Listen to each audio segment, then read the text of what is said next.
Lo que sí creo es que no solamente hay un alejamiento de la democracia hacia los ciudadanos, sino lo que está pasando ahora, y eso me parece que es lo preocupante, es el alejamiento de los ciudadanos frente a la democracia y frente a la política, ¿no? No es la de la democracia hacia los ciudadanos, sino ahora lo grave es de los ciudadanos a la democracia, de los ciudadanos hacia la política. Hubo este vaciamiento político de la política, digamos que estamos como sin política, donde deben discutirse los conflictos, donde deben discutirse las contradicciones, y eso como que nos fue arrebatado en algún momento, y además está siendo desmantelado en este mismo proceso el Estado social. Entonces, este Estado social, este Estado que brindaba educación, brindaba salud en España, en América Latina, parece estarse desmembrando. Las últimas piezas que quedaban parece perderse. Y por otra parte, los derechos, por más que estén en las constituciones, ciertamente también están un poco vacíos. No se puede entender de manera muy clara a qué nos referimos con cada uno de los derechos, y me parece que un poco estos procesos de lo que nos están hablando es de ese vacío y de ese alejamiento de los ciudadanos, o que vivieron los ciudadanos frente a los procesos políticos, y que ahora de una forma u otra están queriendo recuperar, están queriendo volver a hacer política en la democracia, a hacer política en los derechos y a hacer política en el Estado, ¿no? Y me parece que ese ya de por sí es un logro. Yo lo que no veo en México es, digamos, sí hay una manifestación pública de ese descontento, pero creo que es muy fragmentada, muy sectorial, con serias dificultades para articularse, ¿no? Digo, en todo tipo de manifestación de este tipo va a tener diversidad, va a haber, pero en México yo veo, a mí me parece que es más alarmante, porque la pregunta en México, yo creo que sería diferente respecto a los otros países, cuando uno puede decir, ¿por qué hay indignados o por qué hubo indignados en Argentina, en España, en los países árabes? Yo preguntaría en México, ¿por qué no hay indignados? Sí hay descontentos, sí hay, pero lo que yo creo que prima es un proceso, lo que más se ve es descomposición, ¿no? Algunas manifestaciones puntuales, me parece que cabe rescatar lo de Sicilia últimamente, no solo porque, digamos, porque encarnó un movimiento con toda la nobleza que ello implica, sino porque hubo intentos de articulación con otros sectores, etcétera, pero fue, si uno los compara en términos cuantitativos de masividad, digamos, fue bastante pobre. Estamos como acostumbrados a participar cuando alguien nos ordena y funcionalizamos hacia algo. Sin embargo, no necesariamente estamos acostumbrados a organizarnos como sociedad, salvo en eventos a lo mejor muy claves, como en el 85, como en las manifestaciones sobre seguridad pública de los años anteriores, y a lo mejor ahora un poco con lo que está pasando en el movimiento de Sicilia. Y yo agregaría también, que tiene características diferentes, pero lo agregaría lo que está realizando el padre Solalinde con los migrantes, que me parece que recoge un descontento y un dolor y un sufrimiento distinto, pero que también los recoge. Y me parece que nos cuesta trabajo tejernos con esas agendas, justo porque no tenemos una historia que nos haya llevado a movilizarnos por luchar por nuestras libertades, como en las dictaduras del Cono Sur y demás, sino que más bien las organizaciones fueron creadas por los partidos políticos y al amparo un poco del Estado, ¿no? Y eso creo que afectó bastante, sin decir que eso todavía sigue existiendo, pero creo que afectó bastante.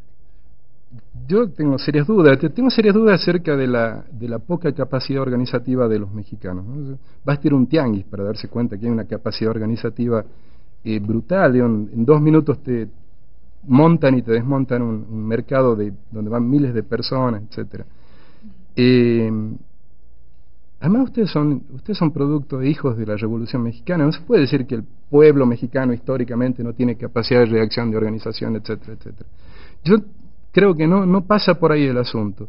Yo creo que el problema en México es que, aunque estén dadas todas las condiciones para que haya, por eso digo que quizá en México haya que explicar por qué no hay indignados, teniendo un gobierno que no entrega buenas cuentas para ser enteramente benévolo, digamos, ¿no?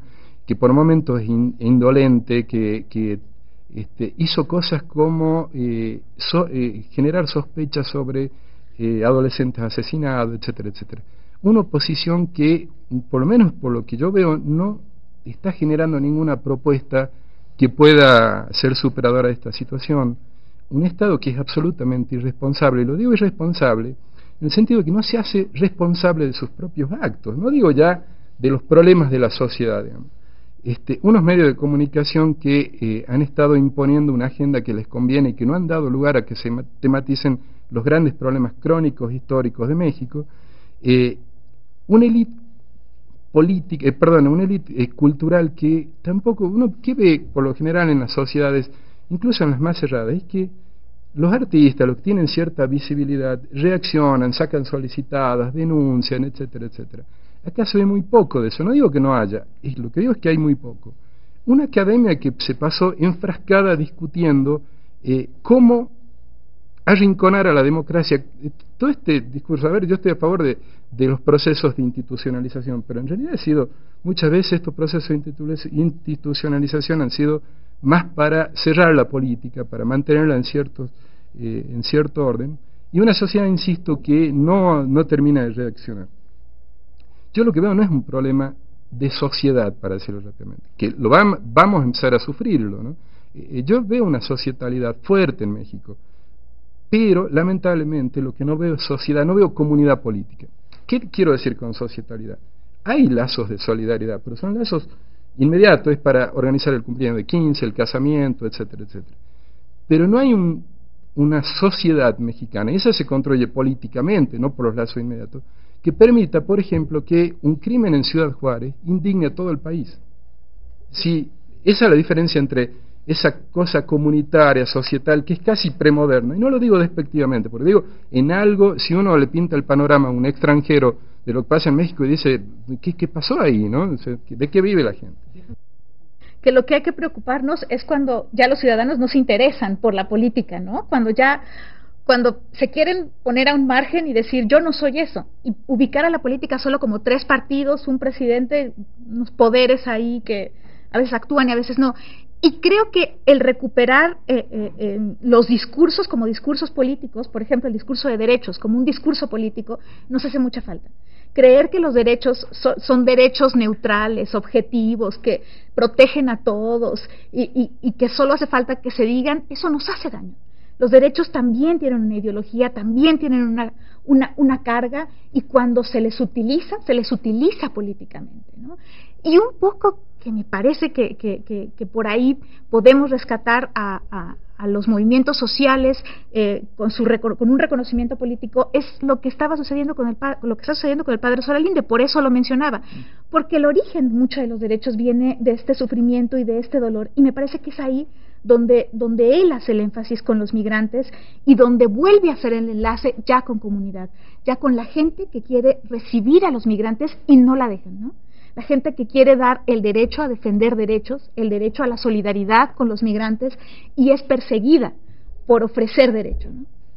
Con los niveles de desigualdad que hay en México es muy difícil imaginar que haya una comunidad política que se pueda sostener en el tiempo. Yo creo que ese es uno de los problemas clave. El tema es cómo hacer, por dónde empezar.